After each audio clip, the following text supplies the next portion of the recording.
Hi everyone, I'm Dragon with you. So today I'd like to make a video about highlights for this week. So this will be a compilation of some moments I would like to share and probably maybe some ideas you would like to know too. So the first thing is, as you can see, I'm at dungeon level 12,000 something. So if I try to fight with my casual pack, then check this out. So it says I'll lose. The oracle says I'll lose here. As you can see, my titans are heavily damaged, and obviously maybe I can win, but I'll lose somebody. So the second thing is, if I go all in and like fight here, then I lose 2 tanks. So what should I do? I'll still go here. So remember that that's my titans. Basically, I base on 6 tanks to be effective against any element. And check this out. So that's what I'm planning to do. And yes, my power is lower, much lower this. So I rely on my totem. So how do you think? This is madness? No, guys. I would say that this is. So let's try to get some other roles and to get Eden at work here. Remember that you need to wait till they collect to make your team more effective, and just wait the results. So let's go.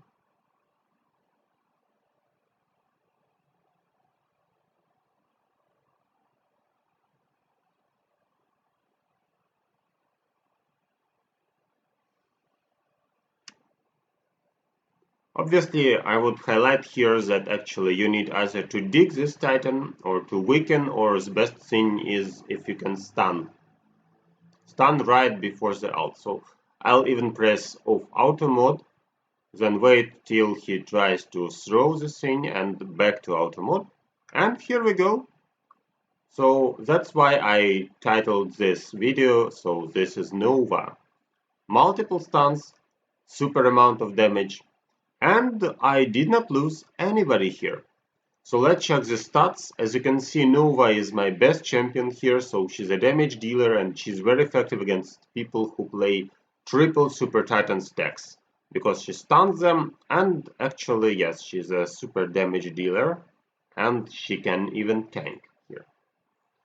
Okay, so that was my first highlight. Let's move on. So the second topic is counter element and totem power. So I'll show you several fights which happened at Guild War and a little of the story. So actually we had a problem. I didn't know who to play versus SHK from Clan Legend to finish the bridge.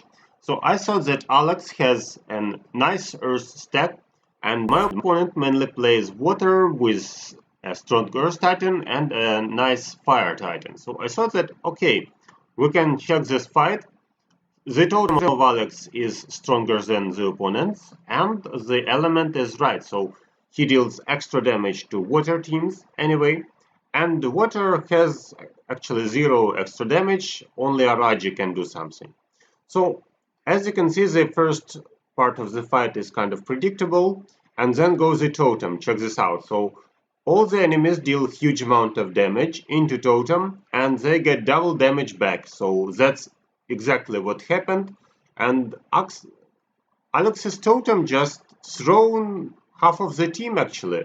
So they considered a suicidal action because that's autoplay from my opponent, and yes, Alex made a glorious victory, as you see, just having a nice totem and the counter element. So here's the difference in power is, okay, I'll show you. So it's 60,000 power difference. So it's kind of impressive. And if you check the stats, so as you can see, Alex has a better totem and obviously a counter element. So the damage from totem was really impressive. And here we have other situations. So the first fight was actually almost even. So my main team, that time I played Angus because we had a water team right here, and that worked. And the second fight is more effective. So check this out. Actually, I had a situation when the counter element is at the opponent's side. So actually he plays against water team, and that should work. But the thing is, I have here a Titan of fire, and he's very strong. So actually Sigurd can survive for immunity for some time with the help of the totem. And my only thing I need to do is not to suicide on enemy totems. That's why I try to use manual control, as you can see. Then I stun with Nova, as in previous episodes, the enemy super titans, so his team does not work actually. And here we go. So here's a problem for the opponent. Nobody can deal effective damage to my second tank. And the only thing is not to suicide, as I told you. So actually that's the team which stops Earth teams from being effective for long enough just to go through and to end the fight. So as you can see, at this fight, counter element worked again, but in an unpredictable way for the opponent. So I play fire, he counters earth, and theoretically he should finish me, and actually in defense log he really finished me. So I could win versus him, he could win versus me. Everything's simple. Okay, so next part of this will be soon. That was another guild war. I'll show you right now. So here we go, the next fight, me versus Paul. So Paul has a really strong team, as you can see, all stars, all levels, and that's a problem for me. Obviously, I played my team versus fire, so no vulnerable elements here. And I really enjoy fighting with teams with two tanks. So two tanks versus two tanks is effective, so the one who stuns first actually does a lot of damage to the team. Not only by dealing damage, but by stunning and slowing down the entire team. So as you can see, everything seems scary, but my totem is good enough. So I stopped him from going through, and remember that I have extra damage because I play a counter element. So the fire team is almost done. And now we play 2 versus 1, and the frequency of the totem is better for me. So yes, as you can see, I can survive this. I can survive this. And that's why I won actually this fight. So it was really scary because I'll show you the stats. He is much stronger than me. And the difference is even better than with Alex. So check this out. That was Paul from Grey Skull, and the difference is almost 200,000 power. But if we compare the totems, so he has less levels than me, and his titans are obviously much stronger than mine. So that's how I won. Against Alex that did not work, but let me show you the fight too. So actually the fight took not so long. We have a triple super titan stack here, so I could not stun the two frontliners, and as a result we had some problems. So check this out. At this fight the enemy has ult, and he managed to get to Nova, he managed to get to my water team, so now I can only refer to Nova and she's dead. So unfortunately no stuns for super titans, that means I'll suffer hard damage.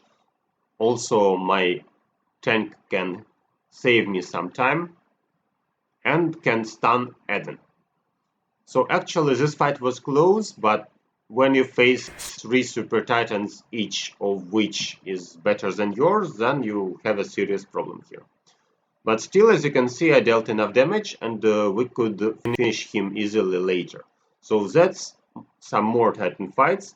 Here you see that Alex also has a nice totem, still weaker than mine, and his titans are better than mine. So that's about counter element and how you can deal with them if you have the right. So the next part I would like to talk about heroes and effective teams. So as you can see, Dragon fought with Saru, that was a Guild War 2, and he has a nice team against a stronger opponent team. As you can see, we have Hellios here, which often has Nebula's buff to fight even better. We have Keira as the main damage dealer for his team, and often enemy Yasmine jumps straight into the Keira, gets burned, and as you can see, Morrigan avoids reviving.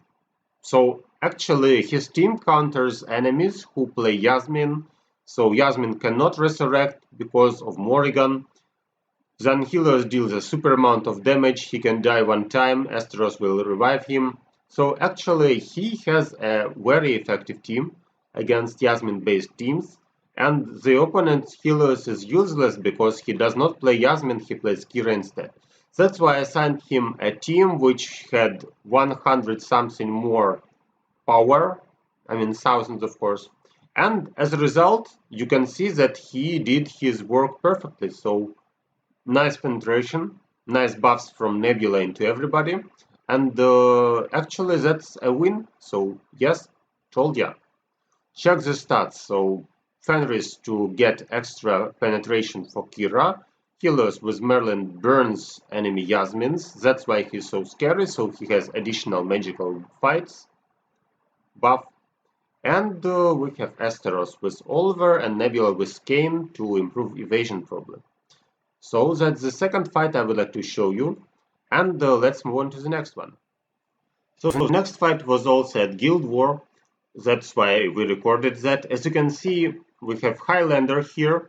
And the opponent plays a team which looks like Dragon's team. So it's a Keira-based team with Nebula's buffs, with healers against Yasmine, and some strong supports like Super Asteros and Martha.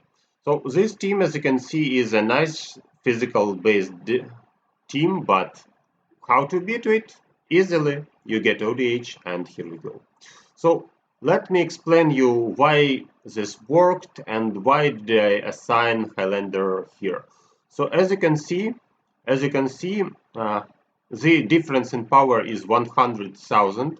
So it was a serious enemy team. But when you check the opponent, then actually he has a super strong Keira, obviously, and he can deal with Yasmines, obviously. But he does not have the protection from magic. Yes, as simple as that. So his entire team is well protected from physical attacks. He has 3 buffs into armor. That's why I did not recommend playing a physical team against it. So fortunately we had a magical team, it's an ODH team, plus Aurora which benefits from magic attacks, magic penetration and so on, and Nebula who buffs all the entire team. So Nebula, I really like her here because she buffs the amount of damage and she also can heal. So that's the team which Highlander used to beat a stronger opponent, and I'm really happy it worked. So now the final episode.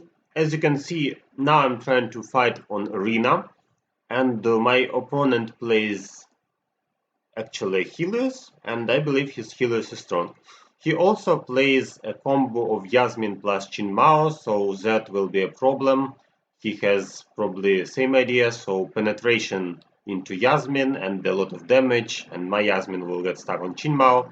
And as you can see, I'm forced to stop playing Yasmine because he has a red Helios and I don't want to die. So theoretically I could use Yasmine, hope that Axel will revive her, hope that Asteros will have enough protection. But let me try another option. So option number 2. Let's imagine that our opponent plays not Galahad but Asteros, and I can't rely on my Asteros revival and Axel. So I would play Cornelius here. So the idea is the same. So we have 2 buffs for Cornelius. That's armor penetration from Chinmao. Celeste will allow extra magic attack.